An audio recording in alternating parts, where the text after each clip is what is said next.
Bien amigos, ya estamos de regreso aquí en nuestro programa La Huella en el Tiempo y como ya lo habíamos mencionado antes de irnos al corte, hoy vamos a estar abordando la tercera parte de nuestro programa de prognosis criminológica aquí en La Huella en el Tiempo y vamos a comenzar con el comentario acerca de dos situaciones que ocurrieron, dos declaraciones que ocurrieron en nuestro estado de Puebla y que bueno, pues no han dejado bien parados a los políticos.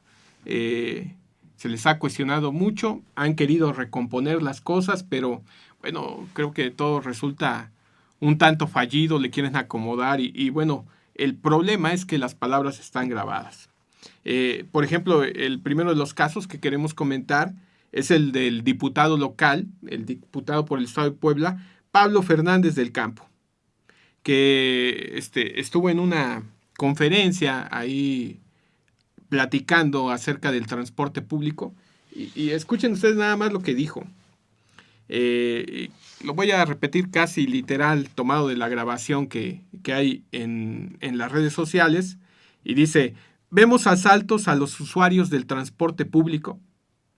¿Qué puede llevar una persona en México que se traslada en el transporte público?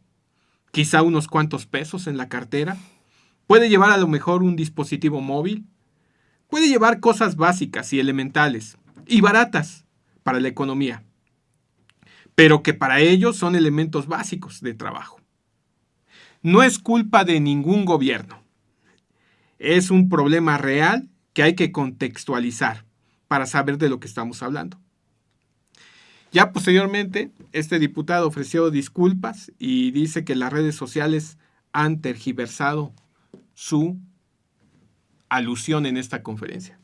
Yo le quiero comentar, bueno, tal vez se ha tergiversado o no, pero lo que sí es cierto es que usted, diputado, no puede hacer este señalamiento de cosas muy baratas, porque tal vez usted traiga un iPhone y las personas que se suben al autobús pues traigan un Samsung, un Alcatel, no sé,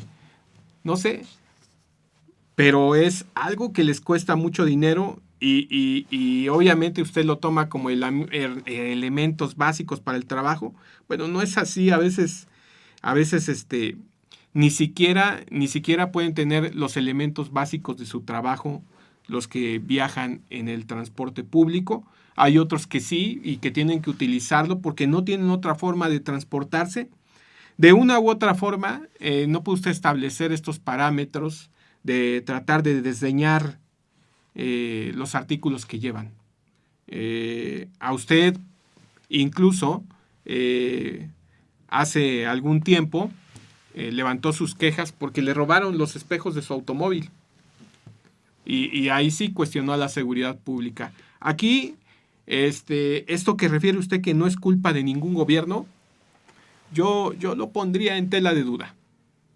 Porque precisamente, por si no lo sabe, porque a veces a lo mejor también lo ignoran, al gobierno, y cuando hablo de gobierno usted sabe que se compone por poder judicial, poder legislativo, poder ejecutivo, le corresponde dar certeza a los bienes jurídicos de los integrantes de la población. ¿Y sabe qué es esa certeza? Eso se llama seguridad pública. Y sí es responsabilidad del gobierno. ¿Sí? No como usted lo aseveró, no es culpa de ningún gobierno. Eso no es cierto.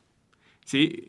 Si alguien está encargado de la seguridad pública en un Estado de Derecho, pues son las autoridades gubernamentales. ¿Que debe participar la ciudadanía? Sí. Pero a ustedes les toca una parte muy importante, que son todas las estrategias derivadas de la política criminológica y de las políticas públicas que se deben implementar para tratar de evitar que sucedan este tipo de hechos delictivos, este tipo de conductas antisociales. Lo que haya querido decir, y que creo que por ahí era el asunto, de contextualizar de qué estamos hablando, contextualizar el problema, sea cual sea el contexto que usted le hubiera querido dar, es un problema grave. Es un problema grave porque en un momento más vamos a dar datos de cuántos robos se han realizado. Porque ahí está otro dato importante. El señor es diputado y habla de asaltos. Él debe saber, y al rato vamos a precisar en el programa, la diferencia entre asalto, atraco y robo. Usted debe saber que no se trata de un asalto. Es un robo. Es un robo.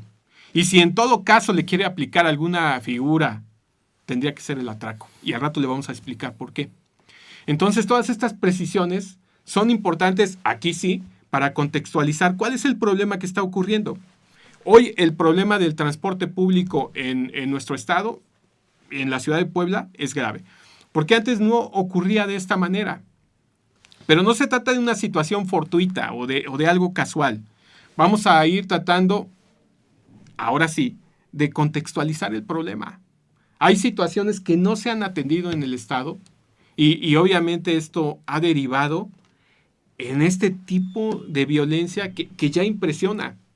Que ya impresiona porque realmente, yo no sé, yo siempre he vivido en Puebla y nunca antes había visto una ola de violencia como la que estamos viviendo actualmente.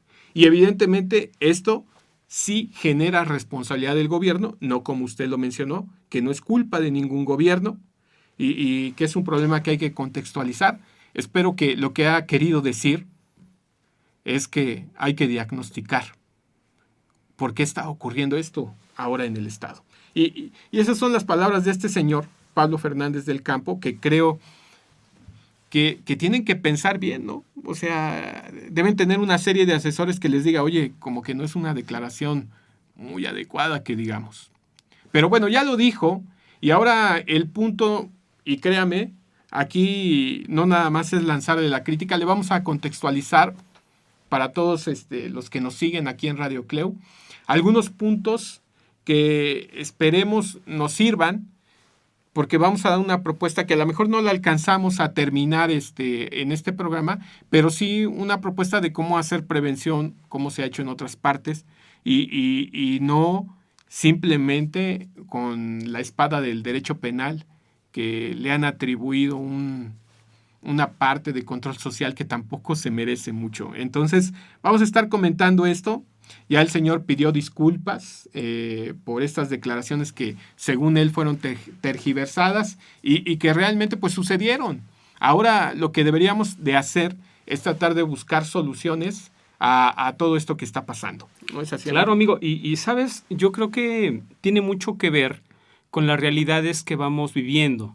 Esto me recuerda mucho, fíjate que cuando tomaba esa materia de filosofía del derecho, pues la catedrática que en ese momento pues, nos daba esa materia, nos explicaba cómo es que vivimos dos realidades diferentes y que ese es uno de los problemas que se vive en nuestra política de nuestro país.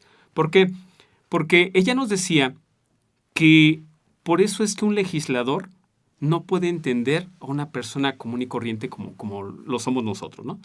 Ella nos decía que mientras no sepan cuánto vale un litro de leche, mientras no vayan a las tortillas, o sea, mientras no se inmiscuyan o no vivan esto que nosotros vamos viviendo, difícilmente van a poder legislar a favor de una persona pues que va viviendo con estos recursos, con este trabajo, con estas posibilidades. Y no es que estemos hablando solamente de clases sociales, sino estamos hablando de que en México se viven diferentes vidas, o sea, la vida política, la vida de la clase social, y entonces ahí es en donde no podemos entender, digo, al menos yo ahorita que escucho toda esta declaración, pues no puedo entender, ¿no? El por qué lo dice, o sea, realmente es algo tan claro, tan tácito que no podemos comprenderlo. Y es lo mismo con la declaración del actual gobernador, Antonio Gali Fayad, que ha desestimado, amigo, la percepción de la inseguridad que se vive aquí en nuestro estado de Puebla. Y fíjate que aunque reconoce que como consecuencia, y cómo se maneja sobre todo, como consecuencia al combate al robo de combustible, se ha incrementado la comisión de otros delitos. Y de acuerdo a las declaraciones de este mandatario, las versiones acerca de que hay una crisis de seguridad en nuestra entidad poblana es falsa. Y como prueba, dicen que como prueba basta un botón, presume en un acto inaugural de un Congreso Internacional de Seguridad Pública y Política Criminal que esta incidencia delictiva en nuestra ciudad de Puebla es menor a la media nacional. Ese es el argumento que utiliza nuestro gobernador. Y dice que hay personas, fíjate hasta dónde llega, ¿no? Que hay personas malintencionadas que suben a toda esta información a las redes sociales, delitos que se han cometido en otros años, hace 3, 4 años, y que aparentemente se están cometiendo, se están realizando en este momento. Y esto va a crear pues esta conciencia de inseguridad. Y lo dice así tajantemente. En Puebla no existe esta inseguridad. Estamos por debajo de la media nacional. Qué valores. Yo, en verdad, cuando escucho esto, no sé si reír, si llorar, si preocuparme, ya no sabes qué hacer. Pero en realidad ahorita vamos a dar unos datos. Comentaba un periodista, Arturo Rueda, en El Cambio, en Crítica, decía datos duros contra perspectivas falsas. Y vamos a mencionar algunos datos duros para que nos digan si realmente la percepción de la inseguridad es falsa y que solamente se trata de todos estos malintencionados que hay en las redes sociales, caray. No, y aparte, por combatir el robo de hidrocarburos. El robo de hidrocarburos. Y le llama, dice que es el efecto cucaracha. De una vez, ojalá y los políticos se pusieran a leer un poquito y supieran que eso se llama la teoría del desplazamiento, para que ya... ya dejen a las cucarachas en paz, ya las ves y las matas más sanguinariamente. Bueno, vamos a ir a una pausa y vamos a regresar con este programa de prognosis criminológica. Les recordamos nuestras redes sociales, Radio CLEU en Facebook, cleu.edu.mx/radio, en Instagram, CLEU Universidad, y en YouTube, Radio CLEU, nuestro canal, muy pronto ya habilitado. Y bueno, pues vamos a una pausa. Les recordamos el número en cabina. Claro, por supuesto, 2226-624946. Estamos en La Huella en el Tiempo. Regresamos.